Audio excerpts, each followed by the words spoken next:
Assalamualaikum warahmatullahi wabarakatuh. Pemirsa sekalian, di dalam pepatah Jawa itu ada istilah rawe-rawe rantas, malang-malang putung. Apa artinya dari rawe-rawe rantas, malang-malang putung itu? Artinya adalah segala sesuatu yang merintangi maksud dan tujuannya harus disingkirkan. Apa saja yang menghalangi, apa saja yang membuat keinginannya menjadi terhalang harus disingkirkan.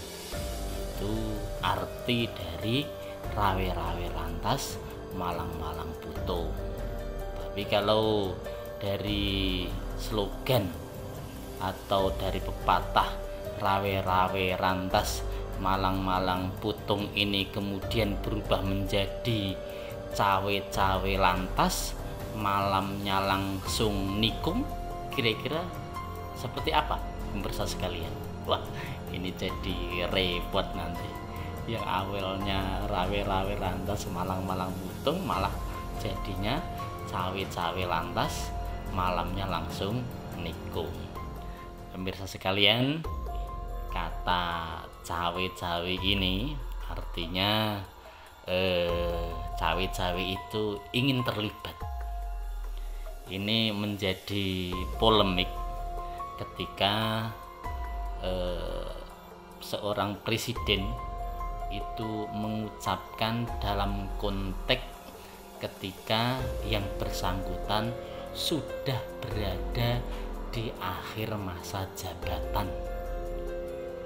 Perkataan itu seolah-olah memberi sinyal bahwa sang penguasa sangat khawatir dengan kondisi negara ketika diperintah, ketika diteruskan oleh orang lain. Kenapa khawatir? Negara ini bukan milik perseorangan. Negara ini bukan milik pribadi. Di situ ada institusi-institusi yang saling bersinergi. Ada legislatif, ada eksekutif, ada yudikatif. Juga ada lembaga tertinggi negara yang namanya Majelis Permusyawaratan Rakyat. Arah negara ini sudah didesain oleh lembaga-lembaga yang ada ini. Kenapa khawatir kalau kita tidak ada konflik kepentingan di dalamnya? Nah, kecuali kalau si pemimpin ini, si penguasa ini ada konflik kepentingan, ya saya tidak tahu lah. Makanya ada celetukan, demi bangsa dan negara saya harus cawe-cawe. Loh, dikiranya selain yang bersangkutan bukan demi bangsa dan negara, sampai rakyat terkecil, orang yang berada di negara ini bisa mengatasnamakan demi bangsa dan negara. Jangan-jangan sang koruptor juga demi bangsa dan negara, saya selamatkan uang negara untuk kepentingan pribadi saya. Bahkan bisa juga. Oleh karena itu, pemirsa sekalian, tidak relevan lah kalau seorang presiden kemudian khawatir pembangunannya, apa yang sudah diambisikannya kemudian tidak berlanjut. Tidak perlu khawatir, itu sudah menjadi sunatullah. Kalau yang namanya hidup itu, apalagi ganti pemimpin, itu sudah biasa. Yang baik diteruskan, yang kurang baik atau kurang pas akan dievaluasi dan mungkin tidak diteruskan. Itu sudah biasa. Apakah semua hal yang sudah dilakukan oleh seorang pemimpin itu akan selalu dilanjutkan oleh pemimpin berikutnya? Ya tidaklah. Kebijakan-kebijakan di masa Soekarno ketika konfrontasi dengan Malaysia misalnya, apakah dilanjutkan oleh Soeharto? Ya tidak. Setelah 30 tahun berkuasa Soeharto, kemudian apakah kebijakan-kebijakan di masa Soeharto seluruhnya ditinggalkan? Ya tidak juga. Yang baik terus dilanjutkan, yang tidak baik akan dirubah. Itu sudah biasa. Dulu misalnya pemilu dengan sistem proporsional tertutup, kemudian menjadi sistem terbuka, sehingga setiap orang bisa berkompetisi dengan bebas. Itu perubahan dari orde baru ke orde reformasi. Itu dianggap baik di zaman orde reformasi sampai saat ini. Padahal dulu tidak seperti itu. Dulu dalam sistem parlemen ada namanya utusan golongan, ada fraksi ABRI atau fraksi TNI dan lain sebagainya. Apakah itu dilanjutkan? Ya tidak. Tidak ada itu sekarang namanya fraksi ABRI. Utusan golongan nggak ada. Tapi ada tambahan yang namanya Dewan Perwakilan Daerah. Apakah di masa orde baru tidak ada? Nggak ada. Tapi itu dianggap baik di masa orde reformasi ini. Begitu juga dengan kebijakan seorang pemimpin.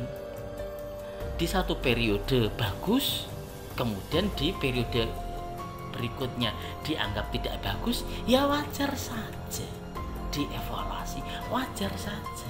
Tetapi yang jelas pemirsa sekalian, negara ini kan bukan milik pribadi. Semua orang bisa mengatasnamakan demi bangsa dan negara.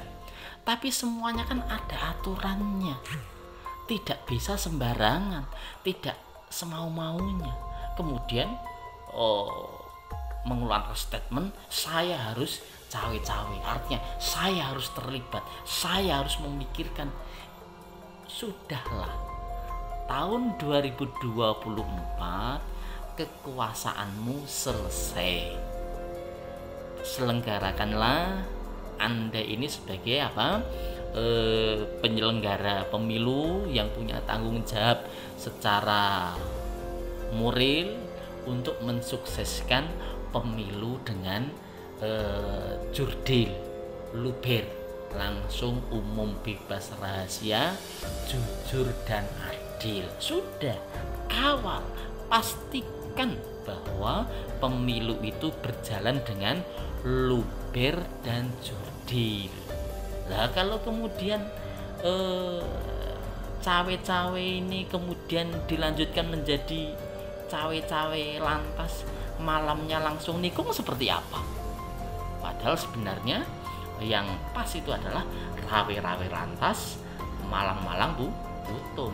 Rawe-rawe lantas, malang-malang butung, yang artinya segala sesuatu yang merintangi maksud dan tujuannya harus disingkirkan. Tapi kalau berubah menjadi cawe-cawe lantas, malamnya langsung nikung, seperti apa? Nah, inilah sebagai bentuk ketidaknegarawanan seorang pemimpin. Sudah, legowo saja.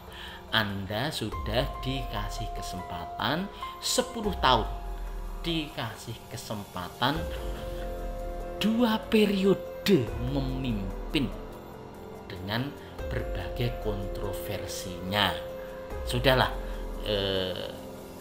husnul khotimah saja Pak Presiden, sehingga periode berikutnya biar dilanjutkan oleh pemimpin yang memang dipilih oleh rakyat melalui pemilu yang langsung, umum, bebas, rahasia, jujur dan adil. adil. Tegakkan di situ saja. Pastikan kita ini punya niat baik, punya niat untuk menyelenggarakan pemilu yang luber, jujur dan adil. Jangan sampai olokan-olokan di Malaysia itu menjadi kenyataan. Kalau di negara lain itu pemilu kemudian dihitung suaranya baru diketahui, kalau di Indonesia sebelum pemilu saja sudah diketahui hasilnya. Ini menurut saya pelecehan, pemirsa sekalian, dan ini sebagai seorang presiden harus memastikan ini pemilu yang luber, langsung, umum, bebas rahasia, jujur dan adil. Jangan sampai ada pepatah rawe-rawe rantas, malang-malang putung, malah diganti menjadi cawe-cawe lantas, malamnya langsung nikung. Wah, nikungnya dalam bentuk apa ini?